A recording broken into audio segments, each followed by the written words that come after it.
If you're recently separated or recently divorced, then this video is for you and you need to hear and watch this because I was married for 20 years.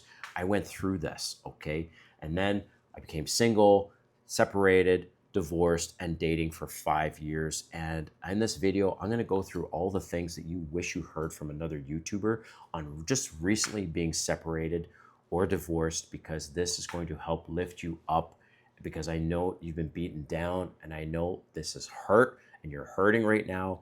And that's what this video, I'm gonna go over all the things that you can do now that you're separated or recently divorced. All right, if you're new to my channel, welcome. My name is Kane. I'm a sober bachelor.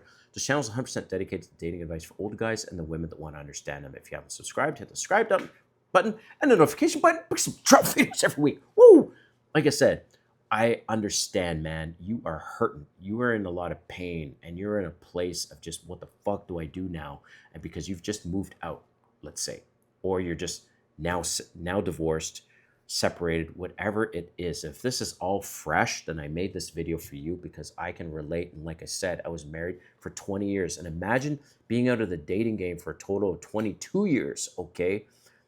There was no dating apps or anything like that. And I literally got my ass kicked for the first couple years in dating. Women are ruthless and savage, but I love women. You just have to understand these things about women and embrace it, because you can leverage that and use it to your advantage, to say it like that. But let's get into this video. So no particular order, and I'm just going to rhyme through the things in my notes of, and again, like I said, I understand what you're going through and the pain that you've experienced or are experiencing. So first thing you need to do when you're just newly separated or divorced is you need to accept the situation. The situation absolutely fucking sucks. I know it, but just accept it, because you're now going on a new course in your life and it's going to get better. I promise you. All right. Next is accept the price you have to pay. And ooh, that price might be steep. You may have to pay child support. You may have to pay spousal support. And maybe it is thousands of dollars, hundreds of thousands of dollars, millions. I don't know your situation, but accept the price, because your peace is worth any damn price. And I'm just going to give you an example of something. Can you imagine that you committed this terrible crime? Let's just say hypothetically, right? And the lawyer says, man, for what you did, you're going to be in jail for 25 years. Let me see what I can do and talk to the judge. He talks to the judge, he comes back and he says, I got some good news and bad news. And you're like, okay, tell me. And your lawyer says, well, I got some good news. I could get you out in 5 years. And you're like, okay, what the hell's the bad news? And the lawyer says, well, you got to pay $250,000, or you got to pay whatever your income is. Imagine it's like a lot of money based on your income. Like a lot. And what would you fucking choose? Would you choose 25 years or would you choose 5 years? Every single person would choose paying the price and getting out in 5 years. So don't worry. Pay that price. It's worth it for your peace.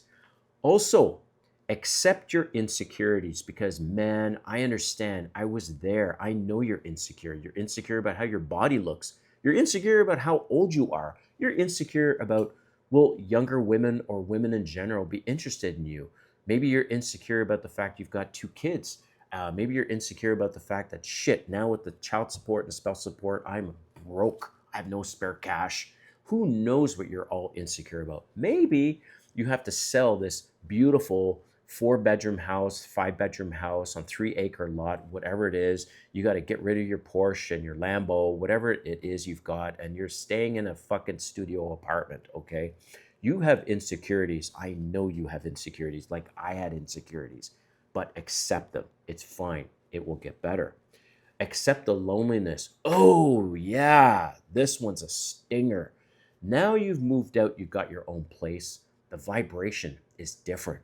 There's no noise. All you're hearing is an HVAC system, right? The humming from the furnace or the air conditioner, whatever. There's no dogs. There's no dogs barking. There's no kids screaming and running around. There's no wife in the background. There's nothing. There's this silence and there's this loneliness. There's nothing. But you know what, man? It's okay. It's going to get better. And if anything, it gives you time to reflect on yourself, be creative, and get you through these, to say it like this, these dark times, okay? And I mentioned this earlier about women can be nasty. All right. Oh yeah, they're master manipulators. You try to say something to them that you're trying to correct their bad behavior. You tell them you have standards.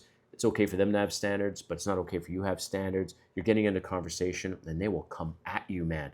You have no idea how many nasty comments I've had on this social media channel and my other ones of some women wish me harm. Can you believe that?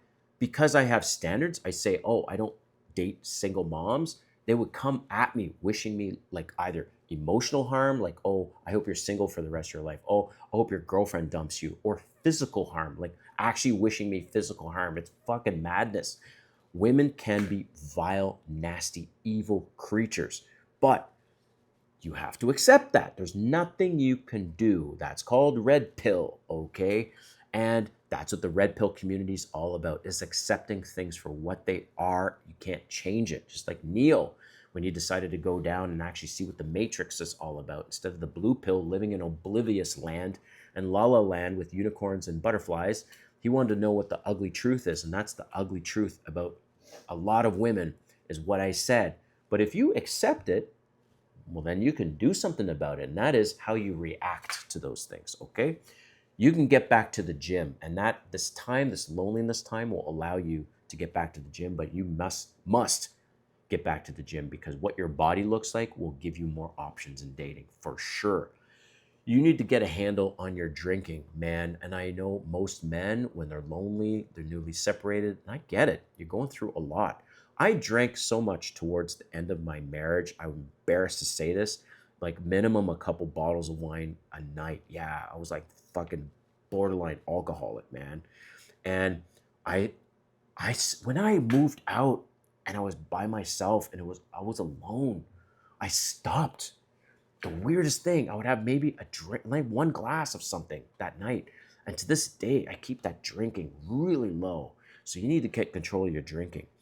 Next, you need to prioritize yourself, because you are important and only you can get you through all these things. And stop prioritizing women and anything else. Prioritize you, your mental health, and your physical health, all right? And also, remember this, no matter what any woman says to you or you see online, you are the prize, not a woman, ever. You know why? In general, what I mean by you are the prize, men are the prize. Just look around you. Men have built everything. They've pretty much invented everything. We maintain everything in society. We do everything to provide and protect for women, and they're so ungrateful. But yet they say they're the prize, and they bring very little to the table, okay? Just think about all the things you bring to the table, as not just being a man and being the protector, being the leader, elevating her lifestyle, being the provider, all these things that are way more significant than what she ultimately brings to the table. So don't forget that ultimately you're the prize. Men are the prize, all right? You need to control your emotions.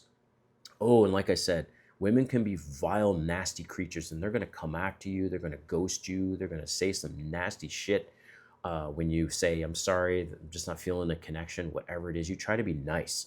And oh man, they're going to try and get you going, and they know where to poke, right?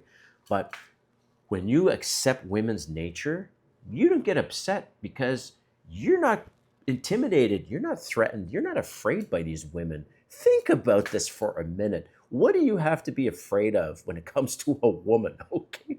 Why are you allowing your emotions to get the best of you? Like, what threat is she really to you?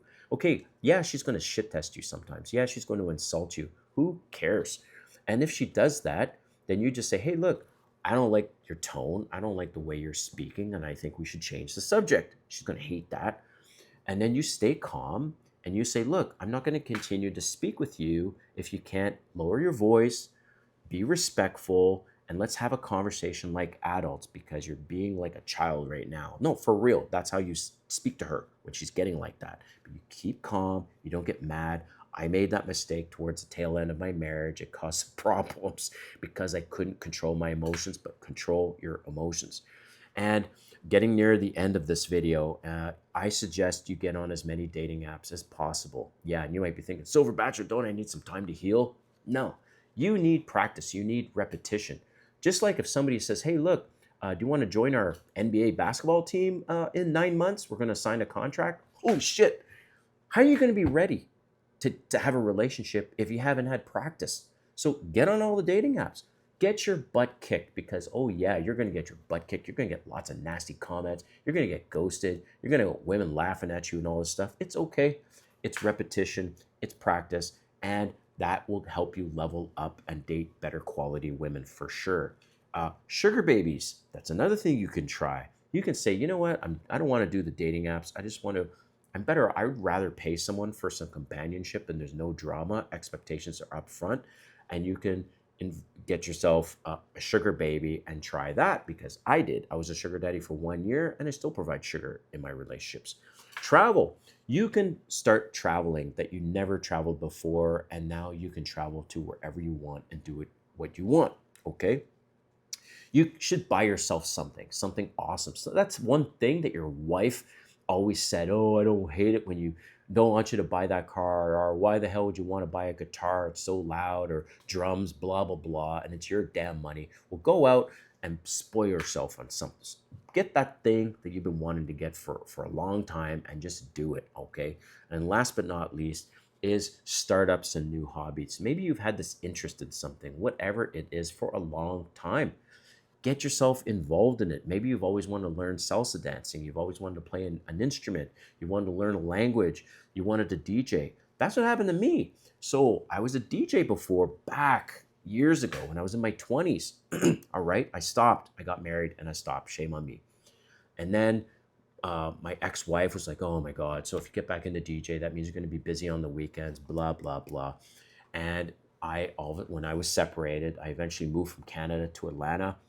And I was like, I need to fill in this empty time that I'm going to have on weekends. I got back into DJing and man, I never looked back. It was so much damn fun. I don't do it for the money. I don't care to be famous or any of that stuff. I just do it because it's fun and it's a hobby. So hope you liked this video, man. And I thought to put all these things together because I wish I came across a video like this for encouragement when I was newly separated and divorced. I hope you appreciate this video, but let me know in the comments where you are in your life, what you think, and if there's anything I missed. All right, we'll see you next time.